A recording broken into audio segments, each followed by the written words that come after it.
When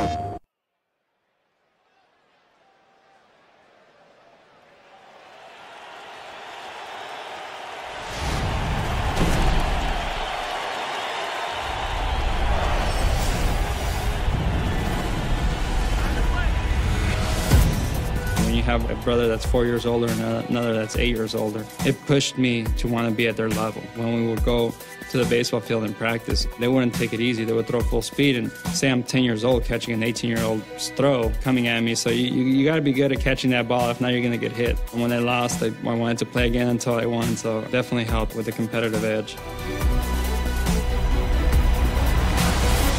My favorite way to play the show is head-to-head against my best friend.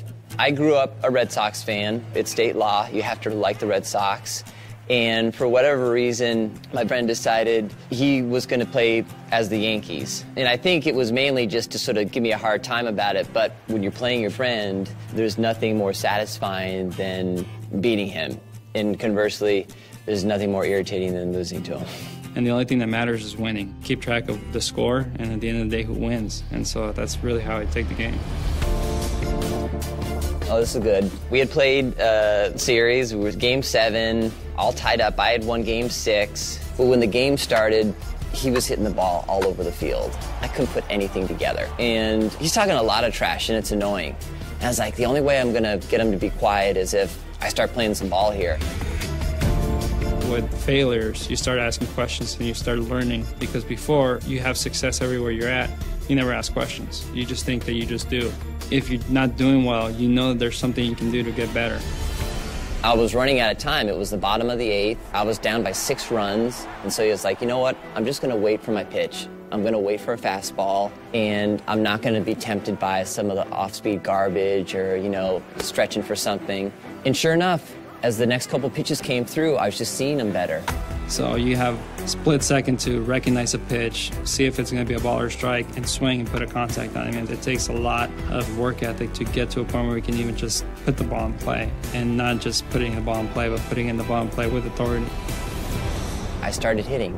I got a single, double off the green monster, a walk, another single. And I'm looking over at him, and he's sort of like, he's leaning in a little bit more, like trying a little bit harder.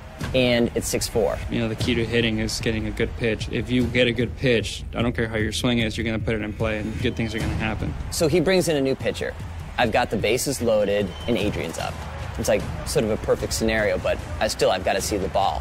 If you play the game and you guess the same pitch at the same location every pitch, in essence, that's what I'm doing at the plate. Well, the first pitch, it's high and outside. It's garbage. The next one, I can't believe what I'm seeing. He throws it right down Broadway. The thing looks like the size of a beach ball. You focus on the zone, not the pitch. But if the pitch starts in that zone, then you let it go. Adrian just cranks on it, sends it out into right field, grand slam. I'm up 8-6. I look over at him. He doesn't even know what hit him. He's like ghostly white. I'm about to take his temperature. I remember almost every hit. You just kind of caught in the moment of the fans cheering and knowing that you have to touch every base for it to count. We go to the top of the 9th. I shut him down 1-2-3. End of conversation. The series is over, and he literally fell out of his chair and was just quiet on the floor for like 10 minutes.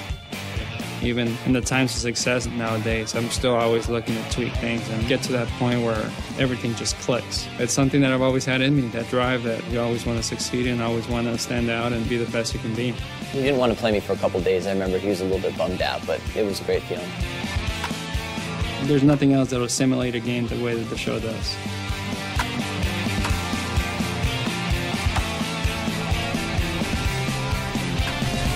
This is Adrian Gonzalez. My name's Damien. And this is my story from the show. My story from the show. MLB 12 The Show. So real. It's unreal.